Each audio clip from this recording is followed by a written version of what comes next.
अस्सलाम वालेकुम नाज़रीन, आप देख रहे हैं प्रोग्राम रियासत और अवाम और मैं हूं मारिया जदू। नाज़रीन, इमरान खान साहब ने कौम से खिताब किया और इमरान खान साहब ने ये कहा कि अगर हम सियासी इस्तेहकाम चाहते हैं और मुआशी इस्तेहकाम चाहते हैं तो इन दोनों के ऊपर हमें बात करनी होगी, क्योंकि सियासी इस्तेहकाम के बगैर मुआशी इस्तेहकाम नहीं आ सकेगा। इमरान खान साहब ने यह भी कहा कि जो भी अगली हुकूमत आए अवाम और इदारों को उसके साथ खड़ा होना पड़ेगा।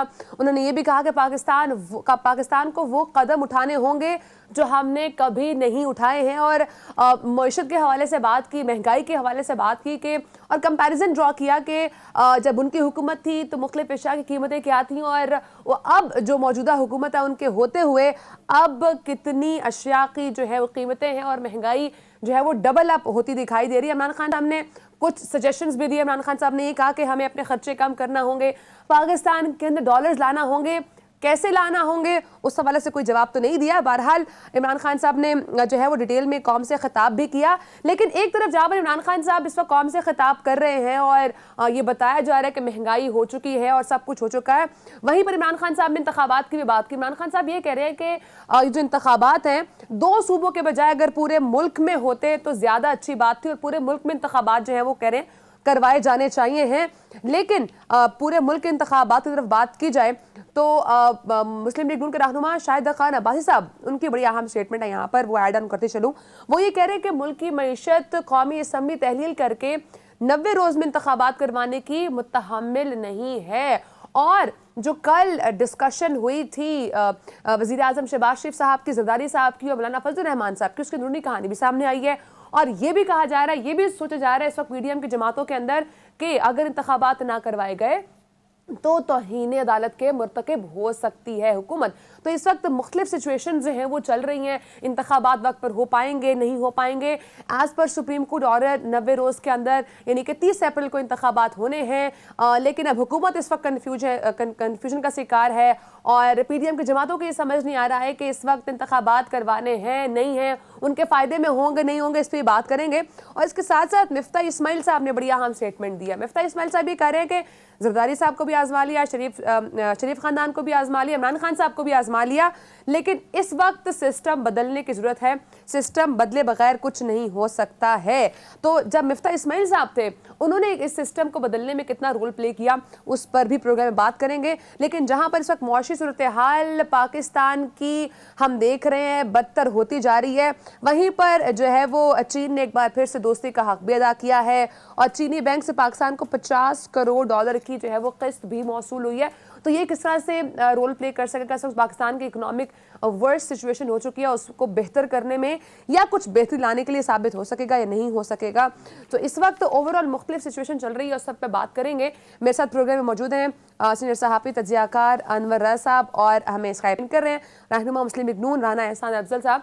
सर, आपकी तरफ आऊँगे। सबसे पहले कहिएगा, इस वक्त इमरान खान साहब जो हैं वो अभी भी आई थिंक उनका खिताब चल रहा है कौम से और वो बात कर रहे हैं, बार बार आकर बात कर रहे हैं कौम से और वो ये रियलाइज़ करवा रहे हैं कि हमने जो है वो ये जो इंतखाबात की डेट है उसके हवाले से बात की, हमने कहा ये असम्बली तहलील की जाएगी और उस वक्त हुकूमत ने ये कहा, यानी कि पीडीएम की जमातों ने कहा कि अगर आप असम्बली तहलील करते तो हम आपके साथ हैं, हम इंतखाबात करवाएंगे। लेकिन अब कहीं ना कहीं पीडीएम जो है वो डामाडोल नजर आ रही है और ये जो 90 रोज के अंदर इंतखाबात है, सुप्रीम कोर्ट का ऑर्डर तो है लेकिन उसमें कहीं रजामंदी जाहिर नहीं हो रही है पीडीएम की जमातों में। और इसलिए इमरान खान साहब आज की अपनी प्रेस कॉन्फ्रेंस में कौम से खिताब में ये बार बार चीज हाईलाइट कर रहे थे कि दो सूबों के बजाय पूरे मुल्क में अगर इंतखाबात होते हैं तो वो ज्यादा बेहतर होंगे। बिस्मिल्लाहिर्रहमानिर्रहीम। देखिए, जो इमरान खान साहब बात कर रहे हैं कि अगर पूरे मुल्क में इंतखाबात हो जाएं वो बेहतर हैं, तो ये तो एक रवायत बन जाएगी ना कि जो भी पंजाब असम्बली को डिसॉल्व करेगा फिर वो डिमांड कर ले कि पूरे मुल्क के अंदर इंतखाबात हो जाएं। तो इस तरीके से तो पूरा सिस्टम जो है वो हमेशा के लिए डीरेल हो जाएगा। तो इमरान खान साहब ने ये जो असम्बलियाँ डिसॉल्व की वो इस मुल्क की मईशत इस मुल्क की जो कह लें कि पॉलिटिकल जो स्टेबिलिटी थी उसको उन्होंने चैलेंज किया। मुल्क की माशी हालात भी ख़राब थे तो उन्होंने एक ज़िद के अंदर इस कोशिश में कि जनरल इंतखाबात हो जाएं, तो वो तो ऐसे नहीं होंगे और ये रवायत गलत सेट हो जाएगी। दूसरा, देखें, PMLN जो है वो तो तैयार है इलेक्शन लड़ने के लिए। अगर इलेक्शन जो है 30 अप्रैल को हो जाते हैं जिस तरह डेट ECP ने अनाउंस की, तो हम वो इलेक्शन लड़ने के लिए बिल्कुल तैयार हैं। हमें कोई उसमें कोई रुकावट या घबराहट नहीं है। बेहतर होता कि इलेक्शन इकट्ठे होते, लेकिन अब ऐसा नहीं हो रहा, तो हम अगर इलेक्शन होते हैं तो हम लड़ने के लिए तैयार हैं। ठीक है, लेकिन इमरान खान साहब ये भी तो कह रहे हैं कि इलेक्शन कमीशन साथ मिला हुआ, इलेक्शन कमीशन भी नहीं चाहता कि इंतखाबात वक्त पर हों।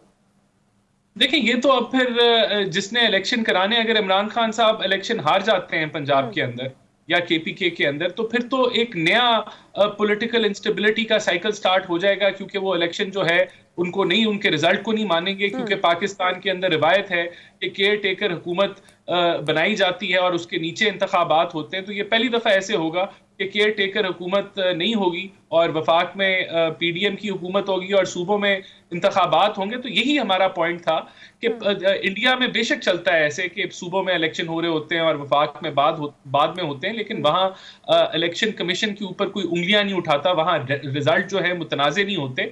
तो ये जो रवायत होने जा रही है, ये पाकिस्तानी जमहूरियत के लिए अच्छी होगी, बुरी होगी, ये देखने का है कि क्या होता है। लेकिन अगर इलेक्शन होते हैं, हमारी जमात तैयार है और हम लड़ेंगे इलेक्शन, लेकिन हमारा मौकफ उसके अंदर यही है कि बेहतर होता कि एक साथ इलेक्शन होते। लेकिन ये रवायत अगर हम सेट कर दें कि सूबे के पंजाब डिसॉल्व हो और पूरे पाकिस्तान में इलेक्शन हो जाए, तो वो ये काबिल कबूल नहीं। ठीक है, अनवर रईस साहब आपकी तरफ आऊंगी। कहिएगा, आज इमरान खान साहब अभी कौम से खिताब भी कर रहे हैं और उनको फाइनली ये रियलाइज तो हो चुका है कि सियासी इस्तेहकाम के बगैर मौशी इस्तेहकाम नहीं आ सकता, और इमरान खान साहब के इतने लड़ने की वजह भी एज पर इमरान खान साहब यही है कि मौशी इस्तेहकाम लाया जा सके, इसलिए हमें चाहते हैं इंतखाबात हो। लेकिन उसमें इमरान खान साहब कितना रोल प्ले कर रहे हैं? इमरान खान साहब को अब इसलिए ख्याल आया है कि जब उनके गिर्द घेरा तंग हुआ है, क्योंकि वो पॉलिटिकली गलतियां करते जा रहे हैं, जिसकी वजह से पीडीएम में मखलूत हुकूमत जो है, वो जमातें जो है वो उससे सियासी फायदा हासिल कर रही हैं। खान साहब को अब ये समझ आ रही है कि उन्होंने असम्बलियां तोड़कर गलती की, उन्होंने पार्लियामेंट से रिजाइन कर गलती की। देखिए, जब वो गलती करते हैं फिर उसका इजहार भी करते हैं। अब वो पार्लियामेंट में वापस जाने के लिए कोशिशें भी कर रहे हैं और अदालतों का सहारा भी ले रहे हैं। आपको हम कह रहे थे कि अब आखिरी सियासी सत्ता होगा उनके पास, जेल भरो तहरीक। हमने जेल भरो तहरीक तो सुनी है कि किसी मार्शल्लाह एडमिनिस्ट्रेटर के खिलाफ हमने जेल भरो तहरीक के बारे में सुना था, और ये पहली मरतबा था कि जो जमहूरी हुकूमत है और सियासी जमातें हैं उनके खिलाफ ही जेल भरो तहरीक जो शुरू की जाए। फिर आपको याद होगा हम उस वक्त भी कहा करते थे कि खान साहब इंतखाबात की तारीख के लिए जो लॉन्ग मार्च कर रहे हैं वो कामयाब नहीं होगा, क्योंकि आपने इस मुल्क के जमहूरी सिस्टम के साथ साथ जो ग्राउंड रियलिटीज हैं उनको भी मद्देनजर रखना होता है। तो यहाँ पर एस्टेब्लिशमेंट का जो किरदार है वो तमाम सियासी जमातें बड़ा बखूबी जानती हैं। चलिए, वो हम सब इससे बखूबी वाकिफ हैं। अगर मैं बात करूं अदलिया की, तो आप देखें अब जो तमाम पॉलिटिकल पार्टीज हैं बशमूल इमरान खान साहब, वो तो ज्यादा जरा अदलिया पर रिलाय कर रहे हैं। उससे पहले वो ये ख्वाहिश भी कर चुके हैं और अब भी उसका इजहार कर रहे हैं कि एस्टेब्लिशमेंट इस तमाम सूरत में कोई रोल प्ले करे। जब एस्टेब्लिशमेंट सियासतदानों की ख्वाहिश पर या पसे पर्दा उनके जो मुतालबात होते हैं उनको पूरा करने के लिए जब वो मैदान में आते हैं इनकी ख्वाहिश के मुताबिक, तो फिर वो इनकी ख्वाहिश के साथ साथ अपनी ख्वाहिशात। यहाँ पे मैं ख्वाजा आसिफ साहब का ट्वीट भी अनवर साहब आपके लिए शामिल करते जाऊँ। ख्वाजा आसिफ ने बड़ी एक इंटरेस्टिंग सी ट्वीट की है। वो ये कह रहे हैं कि इमरान खान साहब पिछले आर्मी चीफ का जो है वो कोर्ट मार्शल चाहते हैं और अगले आर्मी चीफ से चाहते हैं कि वो उनको इक़्तिदार में लेकर आए। हाँ मारिया, आपको याद होगा खान साहब ने यह भी कहा कि जो बाजवा साहब है उन्होंने उनकी कमर में चाकू घोंपा है। अब ये देखिए, जब तो आपको ये भी याद होगा उनका स्टेटमेंट जब वो हुकूमत में थे और वज़ारत उस्मा के मनसब पर बराजमान थे, तो उन्होंने ये कहा था कि हमारे और एस्टेब्लिशमेंट के दरमियान आइडियल रिलेशनशिप है और ये पहले कभी नहीं था। फिर जब आप इक़्तिदार से हटते हैं तो उसी एस्टेब्लिशमेंट जिसको आप कहते हैं हम सेम पेज पर थे, मुल्क को उसी तर मफाद में, फिर बाद में आपको ना तो वो तर मफाद याद आता है और ना ही आपको ये याद आता है कि आप मुल्क के इतने बड़े ओहदे पर रहे हैं और आपको जो टॉप सीक्रेट चीजें हैं उन्हें आइन के मुताबिक डिस्क्लोज नहीं करना, भले कुछ भी हो जाए। ठीक है, आवाम को यह बताइए कि एस्टेब्लिशमेंट ने आपके साथ ज्यादती की है, तो उस वक्त आपके खिलाफी जुर्रत का मुजाहरा करते और छोड़ देते ना, आप वज़ारत उस्मा छोड़ देते। चलिए, आपने वज़ारत उस्मा नहीं छोड़ी, एस्टेब्लिशमेंट ने, इन सियासी जमातों ने सियासी गेम की आपके साथ, आपने उन्हें मौका दिया तो उन्होंने आपको इक़्तिदार से हटाया। ये बात ठीक है। अब आप किस बात पर चीख रहे हैं कि आपको किस तरीके से हटाया गया? चलिए, अब ये तरीका उन्होंने आईनी तो इख्तियार किया है ना, कमल ने आईनी तरीका इख्तियार करके आपको इक़्तिदार से अलग किया। अब जब आप इक़्तिदार से अलग हो गए तो आपको एस्टेब्लिशमेंट का वो किरदार जिसको आप घराना कहते हैं वो भी याद आ गया। फिर आपको इन सियासी जमातों का क्रिएटिव जो रोल है वो भी याद आ गया। आपको ये याद नहीं आया कि आपने 4.25 बरस इस मुल्क के साथ क्या किया। अब आप पॉलिटिकल बात करते हैं तो आपको ये भी याद आ गया कि जब तक सियासी इस्तेहकाम नहीं होगा, माशी इस्तेहकाम नहीं होगा।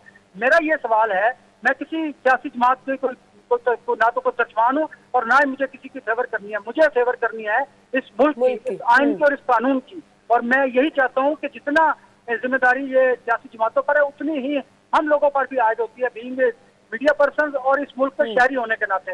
आप मुझे ये बताइए, खान साहब को ये याद नहीं आया कि इस मुल्क में जो माशी सूरत है, वो जो मुल्क इस नहज पर पहुंचा है, उसका जो मरकजी किरदार है वो कौन है? चलिए, इसहाक डार को अब 1 साल का गुनाहगार ठहरा दीजिए, मैं मानता हूँ, और उसका खमियाजा उन्हें इलेक्शन में भुगतना पड़ेगा जब वो आम इंतखाबात में जाएंगे। ये बात अगर मैं जानता हूँ तो क्या ये बात नवाज शरीफ साहब, शहबाज शरीफ साहब, मरियम, पॉइंट टेकन। इसी पे आ जाते हैं जहाँ पे डार साहब की बात हुई, वहाँ पे मिफ्ता साहब को भी शामिल कर लेते हैं। एहसान साहब, मिफ्ता इस्माइल साहब भी कह रहे हैं कि जरदारी साहब के साथ भी रह चुके हैं, शरीफ खानदान के साथ भी रह चुके हैं, इमरान खान साहब को भी आजमा लिया, सबको आजमा लिया, सिस्टम बदले बगैर कुछ नहीं होगा। आपकी अपनी पार्टी का ये शख्स अगर ये कह रहे हैं तो इस हवाले से पार्टी क्या काम कर रही है, सिस्टम किस तरह से बदला जाएगा फिर? देखिए, ये तो मिफ्ता इस्माइल का मौकफ है, उनकी इंडिविजुअल राय है। उससे वो ये पार्टी का मौकफ तो नहीं है। पार्टी तो वो सारे इकदामात ले रही है, और जो फाइनेंस की टीम है वो सारे वो इकदाम ले रही है जो मुल्क को स्टेबलाइज करने के लिए ज़रूरी है, और वो कोई सियासी फायदे को नहीं देख रही। वो ये बिजली बढ़ाना, पेट्रोल बढ़ाना, या जो गैस का खसारा है उसको ख़त्म करना, या सर्कुलर डेट के खसारे को ख़त्म करना, ये सारे वो इकदामात हैं जो IMF के साथ मिलके ये हुकूमत ले रही है, जो कि पॉपुलर फैसले नहीं है, लेकिन ये मुल्क की स्टेबिलिटी, उसकी इकोनॉमिक सस्टेनेबिलिटी के लिए लाजमी है फैसले, और हम वो ले रहे हैं। तो ये ज़रूर है कि ये एक सवा साल की जो हुकूमत थी, इसके अंदर हमें IMF के प्रोग्राम को मुकम्मल करना था। तो ये इम्तिहान था कि इसके अंदर आप अवाम को रिलीफ नहीं दे पा रहे, लेकिन अगर ये फैसले हम जो कर रहे हैं वो ना करते तो मुल्क डेफिनेटली डिफॉल्ट की तरफ तो इमरान खान लेके जा रहा था और हो जाना था। तो मैं समझता हूं कि PMLN को जब आजमाया गया तो वो 2013 से 18 में आजमाया गया, और तब हमने अंधेरे भी खत्म किए, गैस की लोड शेडिंग भी खत्म की, दहशतगर्दी भी खत्म की, CPEC को भी लॉन्च किया। तो ये सवा साल की हुकूमत तो ये वो माशी गंद साफ कर रही है जो इमरान खान ने 4 साल इस मुल्क के अंदर डाला। और हमारा रोल ये है कि हम IMF के मुआहदे को मुकम्मल कर रहे हैं, और अगर ना मुकम्मल किया जाए तो मुल्क डिफॉल्ट करता है। तो मैं तो समझता हूं कि अगर परफॉर्मेंस, इकोनॉमिक परफॉर्मेंस देखी जाए तो हम अच्छा इकोनॉमिक परफॉर्मेंस कर रहे हैं, लेकिन अवाम को रिलीफ अगर देखा जाए कि अवाम को आसानियां दी गई है तो वो नहीं हो रही। ठीक है। अच्छा, अब इमरान खान साहब को रियलाइज हो चुका है, आज के खिताब में वो ये बात कर रहे थे कि इस मुश्किल वक्त में सबको मुत्तहिद होना पड़ेगा। ये बात सब जानते हैं कि PDM के जमातों ने बार बार इमरान खान साहब को टेबल टॉक के लिए बुलाया, बट उस वक्त इमरान खान साहब कंडीशनल टॉक की बात करते थे, कहते थे कुछ शराइत है उसकी बेस पर जो है वो बात की जाए। लेकिन अब इमरान खान साहब बिना शराइत के बार बार बात ये कर रहे हैं कि मैं तो बात करना चाहता हूं लेकिन मुझसे कोई बात करने को तैयार नहीं है, क्योंकि बात करने को तैयार है तो बात कैसे होगी, सबको मुत्तहिद होना पड़ेगा। अब अगर इमरान खान साहब ओपन अप हैं फॉर द टेबल टॉक, क्या PDM के जमातें या मुस्लिम लीग नून टेबल टॉक के लिए इमरान खान साहब के पास जाएगी, उनसे बात करेगी? देखें, सबसे पहले तो इमरान खान साहब ने ये जो बात की है ये जमहूरी कुव्वतों के लिए बात नहीं की। ये मेरे ख्याल से उन्होंने आर्मी चीफ के बारे में ये बात की है। वो चाह रहे हैं कि सबको मुत्तहिद होना होगा।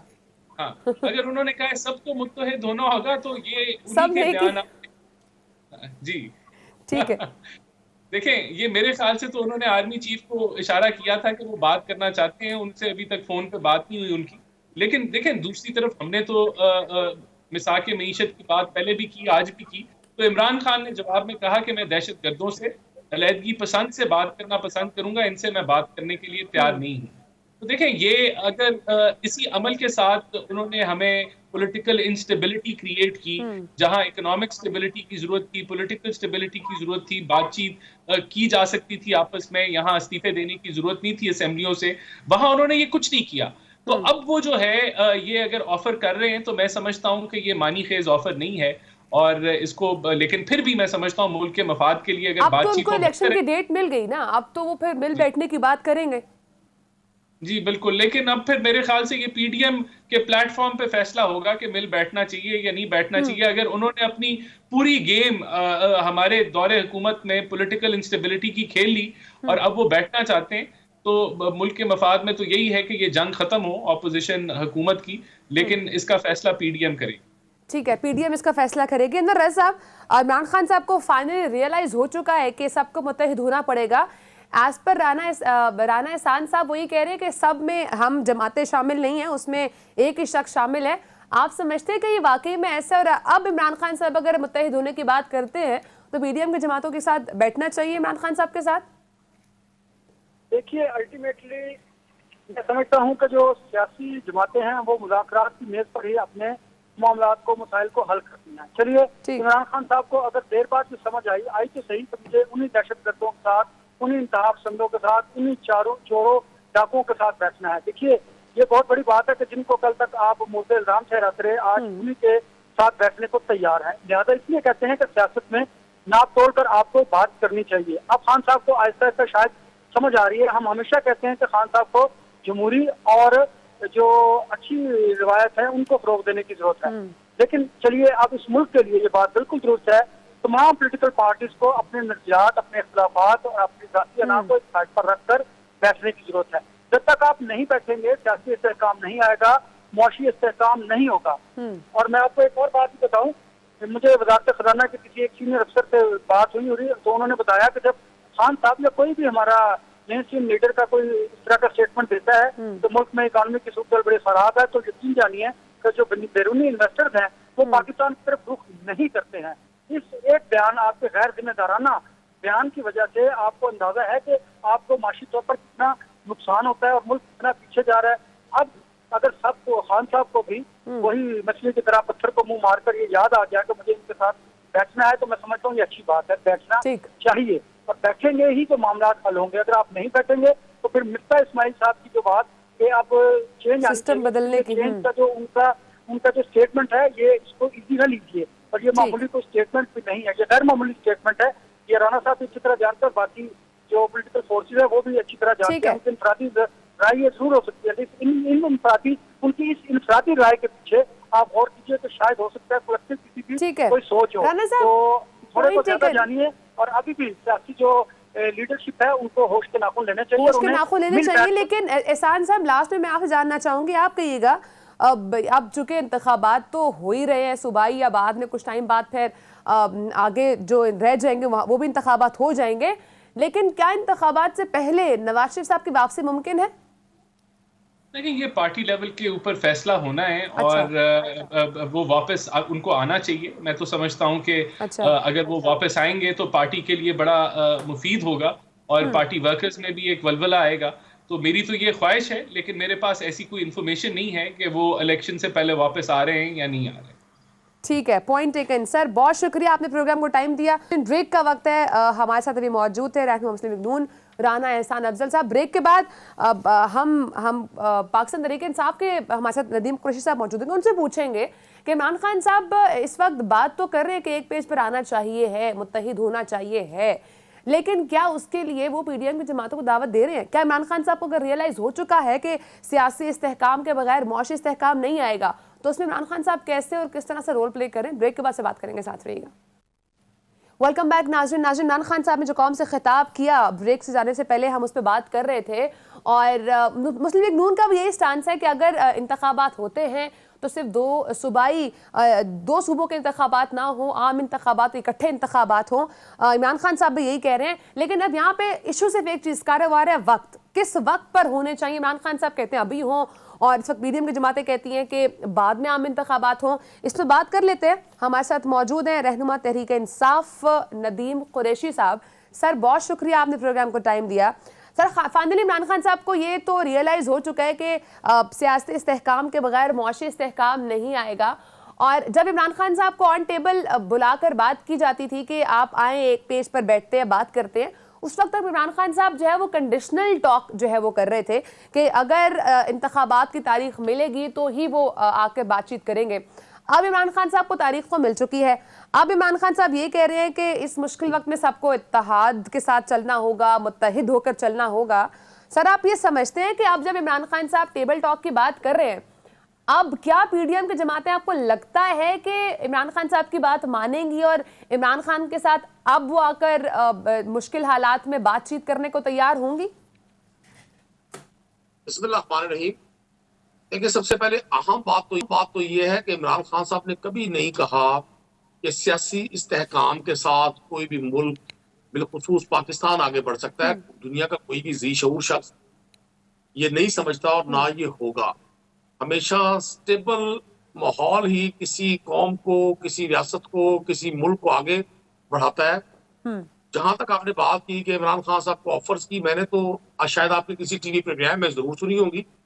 इमरान खान साहब पाकिस्तान के वजीर आजम रहे। इमरान खान साहब पाकिस्तान की इस वक्त सबसे बड़ी पार्टी जो चारों सूबों में गिलगित बल्तिस्तान और आजाद कश्मीर में है, जिसकी बाकायदा नुमाइंदगी है।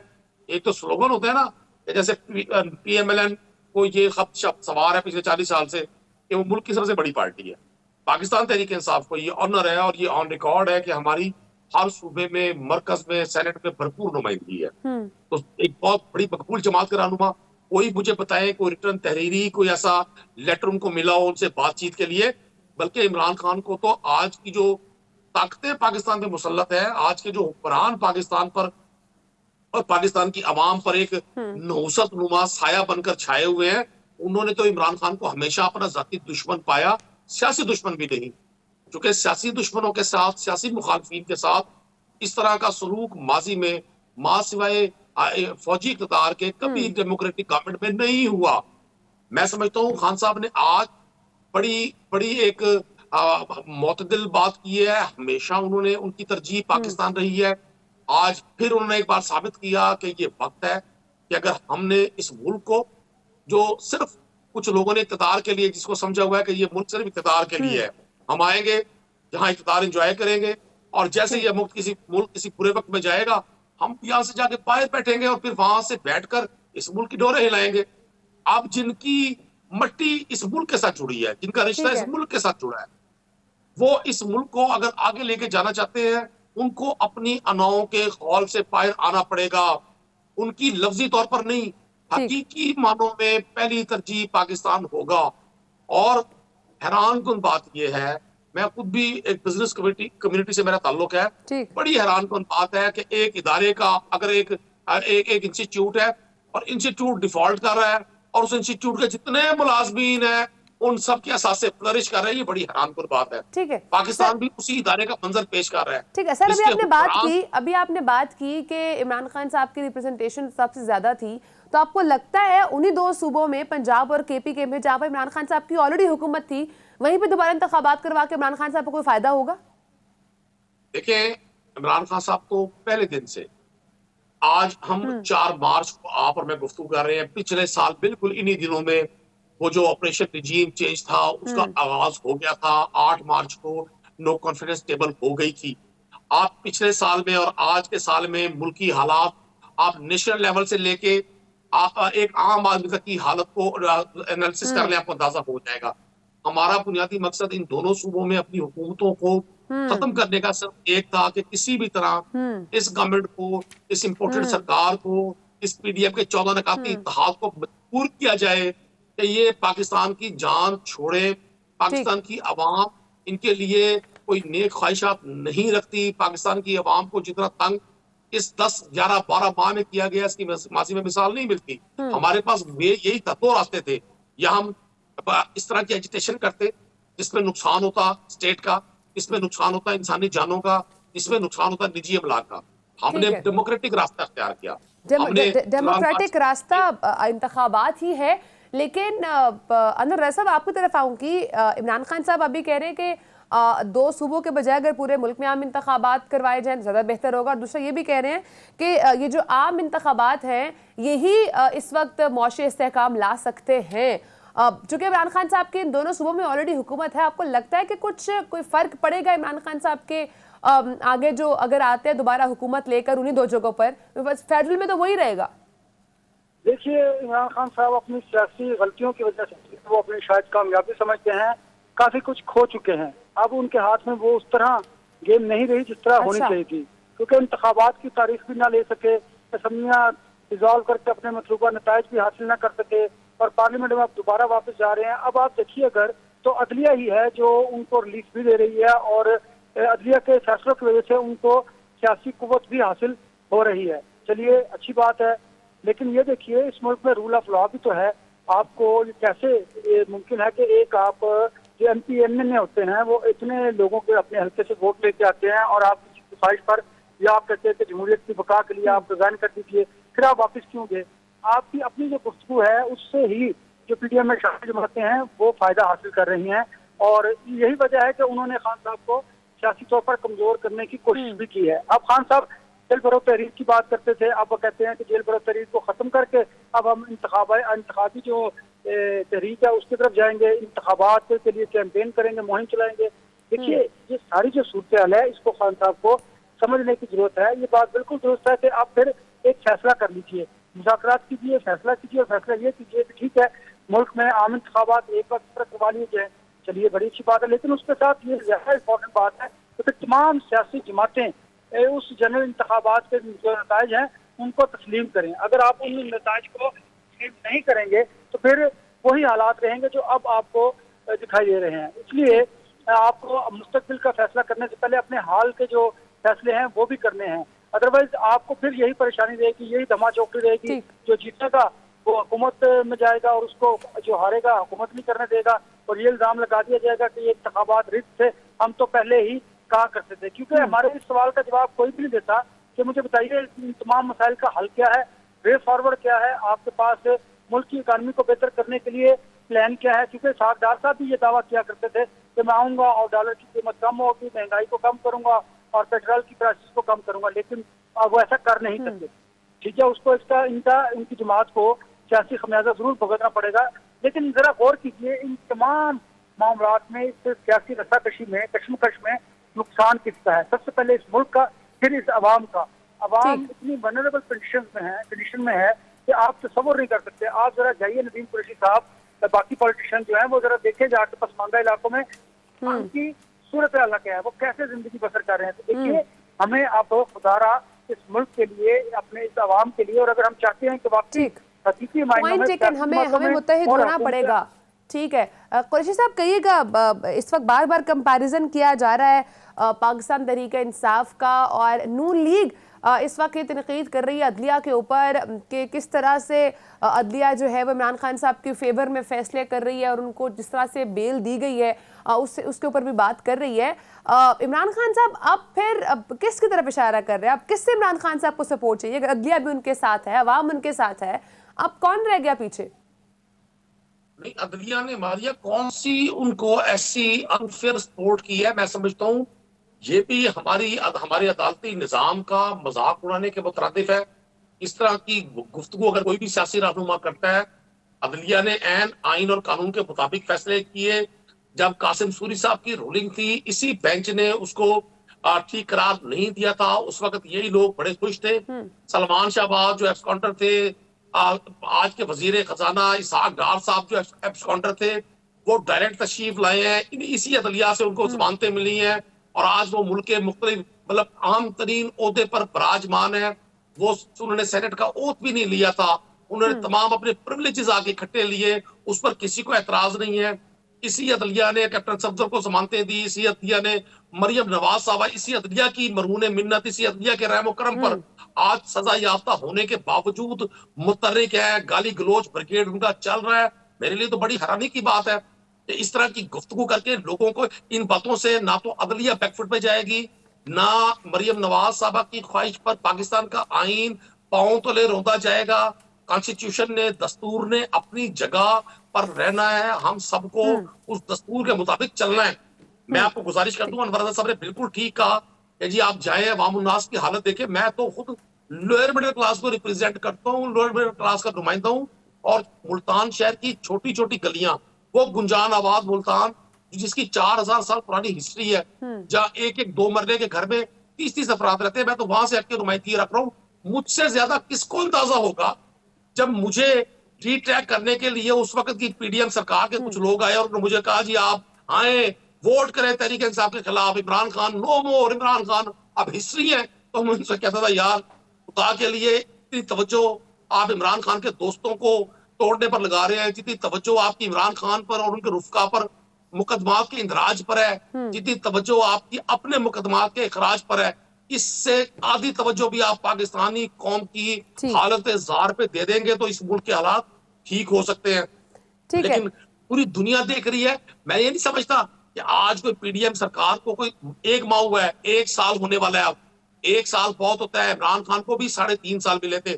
3.5 साल में से 1.25 साल कोविड ने पूरी दुनिया की तरह पाकिस्तान को भी अपने लपेट में लिया हुआ था। Everything was close. तो इमरान खान साहब की 2-2.5 साल की गवर्नमेंट पे जितने ये तरकश के तीर अब चला रहे हैं, चूंकि इनको पता है कि पाकिस्तान की आवाम के पास अब एक बड़ा खूबसूरत एक एनालिसिस चार्ट आ गया है।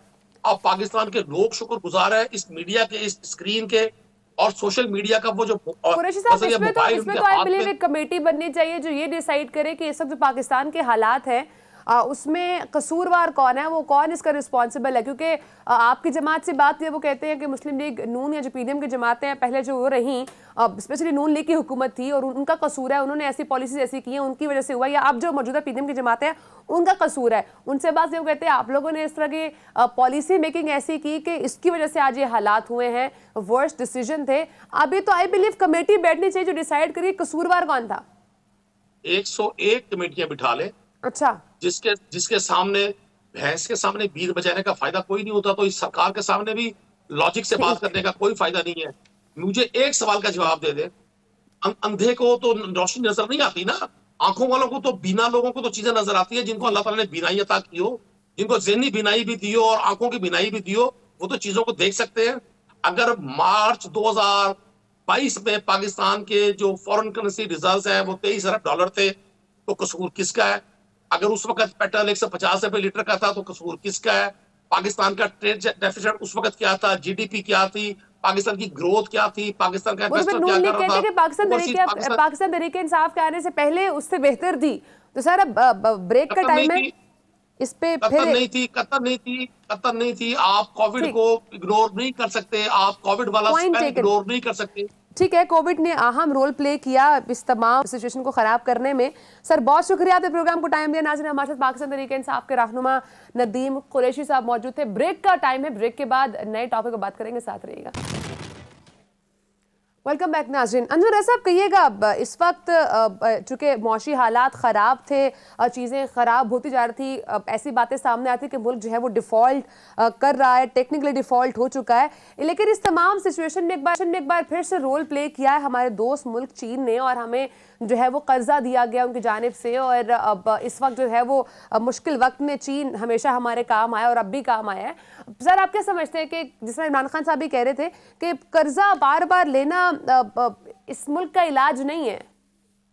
देखिए खान साहब वही बात करते हैं, आपको याद होगा वो कह रहे थे कि जब मैं हुकूमत में आऊंगा तो मैं ये कशकोल तोड़ दूंगा। फिर आपको ये भी याद होगा कि सबसे ज्यादा कर्ज भी उन्होंने लिया, और फिर उसके बाद जो मुल्क की माशी सूरत है वो भी आपके सामने है। मैं इमरान खान साहब को सिर्फ पीटीआई को इसका मुर्द इल्जाम नहीं ठहराता। मैं समझता हूँ कि इस मुल्क में जिन तमाम सियासी जमातों ने हुकूमत की है सबका कसूर है। किसी का कम हो सकता है और किसी का ज्यादा, लेकिन कसूरवार सारे ही हैं। देखिए हमेशा से आपने चीन की बात की, वाकई जब भी पाकिस्तान पर कोई मुश्किल वक्त आता है तो चीन हमेशा हमारे चीनी ब्रदर का किरदार अदा करता है और वो पाकिस्तान को उस मुश्किल से निकालने में मदद भी करता है। और आपने देखा कि अब जैसे उन्होंने $50 करोड़ दिए हैं पाकिस्तान, तो इससे कुछ ना कुछ पाकिस्तान को कोई रिलीफ जरूर मिलेगा, ब्रीथिंग स्पेस जरूर मिलेगा। लेकिन इसके साथ साथ जो इम्पोर्टेंट बात है वो ये है कि अब पोलिटिकल पार्टीज को और हुकूमत को होश के नाखून लेने चाहिए। अगर आपको सांस लेने का मौका मिला है, फिजा साजगार है, खुशगवार है, तो अब आपको सियासी इस्तेहकाम लाकर माशी सूरत को बेहतर करना चाहिए और उसके बाद आपको जो है वो बड़े फैसले करने चाहिए। अब भी अगर इसके बाद भी अगर आपने ये लड़ाई का, कशमकश का, रस्साकशी का सिलसिला जारी रखा तो मैं समझता हूं कि फिर अवाम का एतमाद जो है वो पॉलिटिकल पार्टी से उठ जाएगा। आपको याद होगा कि इमरान खान साहब पर लोगों ने किस तरह एतबार किया और कितना उनसे मोहब्बत का इजहार भी किया, अब भी है, लेकिन अब वो उसमें शिद्दत जिस तरह हमें पहले देखने में आती थी वो कम हो गई है। उसकी वजह यह है कि खान साहब हुकूमत में आकर एक्सपोज हो गए हैं, क्योंकि उन्होंने भी जिस तरह वज़ीर खजाना बदले, इस तरह तो जिस तरह आईजी पंजाब बदले, ये भी आपको याद होगा। तो ये इंतजामी उनकी कमजोरियां जरूर थी। वो कहते हैं कि मेरी हुकूमत पहली मरतबा मिली थी, 4.25 बरस बहुत होते हैं। जिस तरह हम इसहाकदार को कहते हैं कि 1 साल बहुत होता है, आपको इकानमी को बेहतर करना चाहिए था। लोग हालात की तरफ नहीं जाते, लोग सर्कमस्टांसेस नहीं देखते। लोगों ने आपने जो उनसे वादे किए हैं, वादों को हासिल किए हुए हैं, लोग उसकी बात करते हैं, आपको उसका जवाब देना है। मैं ये समझता हूँ कि अब भी तमाम पॉलिटिकल पार्टीज को सेम पेज पर आने की जरूरत है, और अगर अदलिया या एस्टेब्लिशमेंट इसमें पॉजिटिव किरदार अदा कर सके तो मुल्क के लिए बेहतर होगा। अदरवाइज फिर यही कशमकश होगी और फिर हालात मजीद खराब होंगे, और जब मजीद हालात खराब होते हैं तो फिर किसी के हाथ में कुछ नहीं रहता। ठीक है अंदर साहब, जैसे भी अपने बात की कि इमरान खान साहब कहते हैं कि ये जो पिछला उनका टाइम गुजरा, अभी आपने बात की कि वो उनके लिए इनफ है इकॉनमी को बेहतर करने के लिए, लेकिन इमरान खान साहब ने इस बात को एक्सेप्ट किया कि उनको हालात का इल्म नहीं था, और जब वो आए तो उनको वाज़ेह हुआ कि हालात कुछ और हैं और चीज़ें कुछ और तरीके से लेकर चलनी पड़ेंगी। देखिए, जब वो अपोजिशन लीडर थे उस वक्त उनकी तकारीर निकाल के ले लीजिए, और वो कहा करते थे कि जब मैं इक़्तिदार में आऊंगा तो उन्होंने 100 डेज का प्लान दिया, वो भी नाकाम हुआ। फिर चलिए 1 साल के बाद जब मीडिया ने उनसे सवाल करने शुरू किए। ठीक है सर, बहुत शुक्रिया। प्रोग्राम का चुका है नाज़िम, इस पे एक बार फिर से डिटेल में डिस्कशन करेंगे लेकिन कल के प्रोग्राम में। तब तक के लिए दीजिए इजाजत, अल्लाह हाफिज।